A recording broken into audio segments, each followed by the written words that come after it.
अगला लॉ क्या था? इसे कहते हैं law of areas. Law of, ये बड़ी यूनिक सी बात बोलता है, आम बच्चा कहते हैं समझ तो आ गई, लेकिन इसका यूज क्या है? यूज तो साइंटिस्ट को पता है भाई। ये एक लॉ है जो लॉ ऑफ एरियाज है। ये बहुत इंपॉर्टेंट बात बोल रहा है। देखो, ये कहता है कि भाई देखो, अगर ये एक एलिप्टिकल ऑर्बिट है और यहां पर हमारा सन है,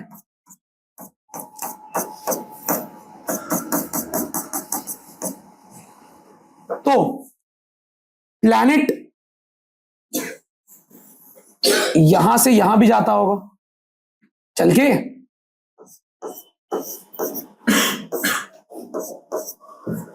और वही प्लैनेट जब यहां पहुंचता होगा तो यहां से यहां भी आता होगा चल के।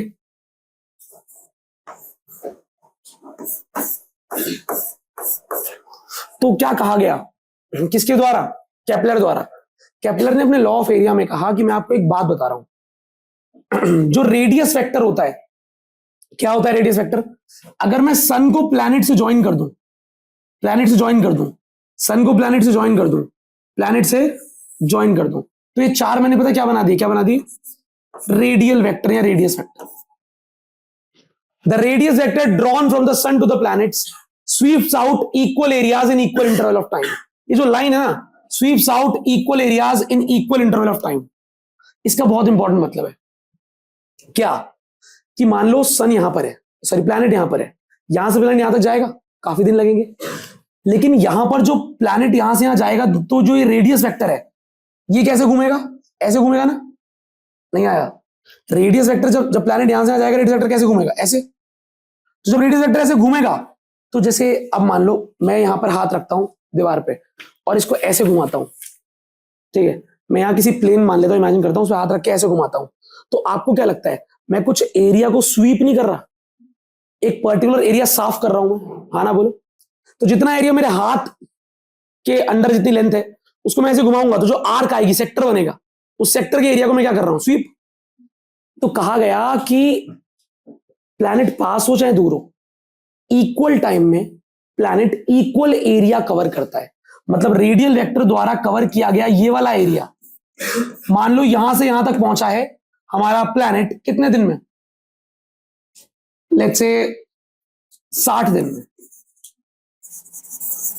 60 डेज में प्लैनेट यहां से आ गया, और रेडियस वेक्टर ने, ये हमारा रेडियस वेक्टर है, इसने इतना एरिया स्वीप किया जो मैंने व्हाइट से शेड किया, इतना एरिया। तो जब प्लैनेट यहां पर होगा ना, तब भी जब 60 दिन में 60 दिन लगेंगे, अगर मैं यहां पर प्लैनेट के 60 दिन मानूं, तो यहां पर रेडियस वेक्टर बहुत बड़ा है, लेकिन 60 दिन में जो एरिया स्वीप आउट होगा वो सेम ही, बिल्कुल सेम। पर भैया यहां तो बहुत बड़ा सा वेक्टर लग रहा है, लगे चाहे बड़ा, पर रेडियस वेक्टर क्या होगा? बिल्कुल सेम। क्या होगा? एरिया वेक्टर क्या होगा? बिल्कुल सेम। तो कहा जाता है कि अगर ये एरिया A1 है, A2 है मान लो, और ये A1 है, तो A1 is equal to A2 है। 60 दिन में यहां जितना एरिया कवर हुआ, आप कहीं भी रोक लो, मैंने प्लैनेट से कहा ओए तू यहां पर है, यहां पे मैं तेरा एक वेक्टर बनाना चाहता हूं, मैंने बना दिया। 60 दिन बाद बताइए, प्लैनेट 60 दिन बाद बता रहा है भाई मुझे 60 दिन हो गए, यहां पहुंच गया मैंने कहा अब मैं एक और रेडियल वेक्टर बनाना चाहता हूं, तो मैंने ये वाला एरिया निकाल के देखा फिर, क्योंकि बीच का गैप 60 डे लिया था मैंने, तो ये एरिया भी उतना ही आया जितना ये था और ये था। अगर टाइम इंटरवल सेम रखोगे तो radial vector same area sweep करता है। समझ रहे हो? समझ रहे हो क्या? इसका एक सिंपल सिंपल सा मतलब है कि अगर मैं आपको बताऊं, इस ना यहां एक टर्म लिखा हुआ है, यहां पे एरियल वेलोसिटी, क्या लिखा है? एरियल वेलोसिटी सेम है। क्या है? अजीब लग रहा होगा सुन के तुम्हें, पर मैं बताता हूं क्या इसका कॉन्टेक्स्ट क्या है। यहां पर जो प्लैनेट है ना, उसकी स्पीड धीरे होगी, सॉरी तेज होगी, और यहां पर प्लैनेट की स्पीड धीरे होगी। बता रहा हूं मैं तुम्हें, जब सन के पास होगा प्लैनेट तो उसकी स्पीड क्या होगी? तेज। क्या होगी? और यहां पे क्या होगी? स्पीड धीरे। समझ रहे हो? क्योंकि एरिया तो इक्वल तभी आएगा। सोचो, अगर यहां की और यहां की स्पीड बराबर होती, तो यहां पर प्लैनेट यहां से यहां गया 60 दिन में, तो यहां भी तो यहां से यहां चला जाता पूरा ऐसे घूम के। जितनी लंबाई यहां कवर करी उतनी कवर करनी चाहिए थी, और अगर उतनी लंबाई कवर करता, यानी कि चौड़ाई सेम होती, पर यहां तो लंबाई बहुत ज्यादा है वेक्टर की, तो ये एरिया तो बहुत बड़ा आता उससे। पर ये दोनों एरिया सेम आ रहे हैं, इससे पता चल रहा है कि प्लैनेट की लीनियर स्पीड सेम नहीं होती, कि मतलब 20 की स्पीड से घूम रहा है तो 20 से ही घूम रहा है, नहीं।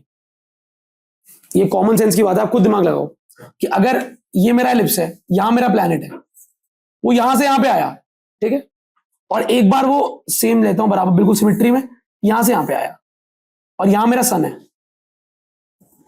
ये सन है, बताना मुझे रेडियल वेक्टर क्या होगा, ये होगा, और यहां पर ये होगा। अगर स्पीड सेम होती तो 60 दिन में एक पर्टिकुलर स्पीड से चल के मेरा प्लैनेट यहां से यहां गया, जब वो यहां पर होगा और स्पीड सेम होगी तो 60 दिन में तब भी यहां से यहां आ जाएगा, ऐसे बराबर है ना, यहां से यहां और यहां से बराबर तो है। लेकिन अगर मैं ये वाला एरिया लेता हूं तो आपको क्या लगता है, ये एरिया और ये वाला एरिया कहीं से सेम लग रहा है, ये बराबर लग रहा है, नहीं। तो प्लैनेट दूर जाता है तो अपनी स्पीड कम कर लेता है।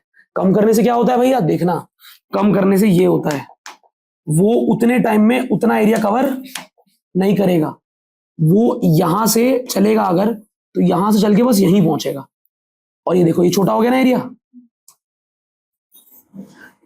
अब ये वाला एरिया इसके बराबर हो सकता है, समझ रहे हो।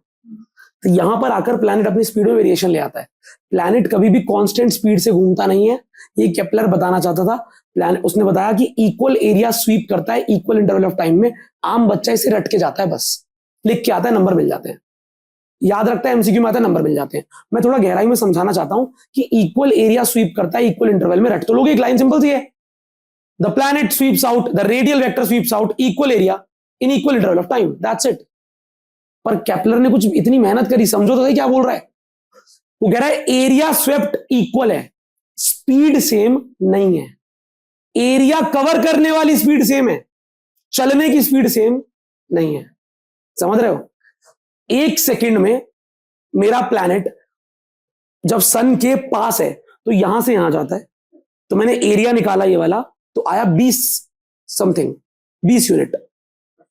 अब जब कितना टाइम लिया था मैंने, एक सेकंड, और अगर इस तरफ मेरा प्लैनेट होता तो वो एक सेकंड में जहां से भी जहां पर जाएगा, और मैं एरिया निकालूंगा, एरिया सेम आएगा। क्या यहां पर भी अगर वो सेम दूरी जाता, यहां पर भी सेम दूरी जाता तो एरिया सेम आता। सन सेंटर पे नहीं है, सन एक तरफ है, सन एक तरफ है तो सन वाली तरफ एरिया छोटा आना चाहिए, दूसरी तरफ एरिया बड़ा आना चाहिए, पर बड़ा नहीं आ रहा था, सेम आ रहा था। तो उसने बोला मतलब हमारा प्लैनेट ऐसे रिवॉल्व करता है कि एक सेकंड में जितना एरिया वो यहां कवर कर रहा है, उतना ही एक सेकंड में एरिया वो यहां कवर करेगा, उतना ही एक सेकंड में यहां कवर करेगा, उतना ही एक सेकंड में यहां कवर करेगा। एरिया कवर्ड पर सेकंड इज इक्वल, ये लाइन थी उसके गुरुजी की, पर आम इंसान समझ नहीं पा रहा था इसे, तो उसने इसको सिंप्लीफाई किया, area covered in unit time is same, areal velocity is same. ये लाइन समझ नहीं आती, पर ये समझ में आता है कि sweeps out equal area in equal interval of time. आप कहीं पर भी प्लैनेट को रोको और बोलो देखो 40 दिन का समय देता हूं, 40 दिन बाद मुझे बताइए तू कहां तक पहुंचा। यहां चालू हुआ, 40 दिन बाद यहां पहुंचा, मैंने एरिया निकाला सन के साथ, 50 एरिया आया। फिर कहीं भी रोक लो उसे, कहीं पर भी स्टार्ट किया, 40 दिन बाद पूछा, फिर एरिया निकाल लो, एरिया बराबर आएगा, दिन सेम तो एरिया बराबर। इक्वल टाइम में इक्वल एरिया स्वीप करता है रेडियल वेक्टर, इक्वल टाइम में इक्वल एरिया स्वीप करता है, ठीक है। याद तो देखो करना है, स्कूल में तो सीधा लॉ आता है, सेकंड लॉ केपलर का स्टेट करो। हम बोलते हैं second law is called law of areas, first law is called law of orbits.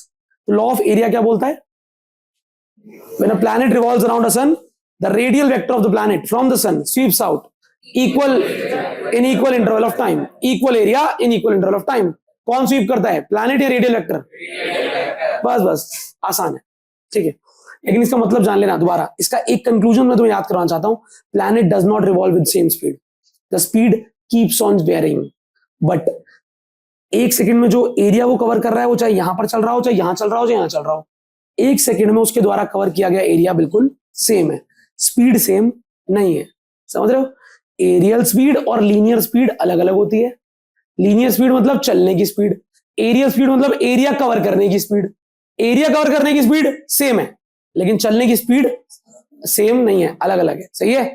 This was a neat question. Question क्या था कि जब प्लैनेट सन के पास होता है तो धीरे चलता है, या सबसे सन से दूर होता है तो धीरे चलता है? दूर होता है तो धीरे चलता है, समझ रहे हो, याद कर लो, काम आएगा। तीसरा लॉ आता है किसका? केपलर का। पहला था लॉ ऑफ ऑर्बिट्स, बड़ा सिंपल लॉ था, क्या? planets revolve around sun in elliptical orbits with sun at one of its focus या foci. Second law of areas, the radial vector of any planet from a sun sweeps out equal area in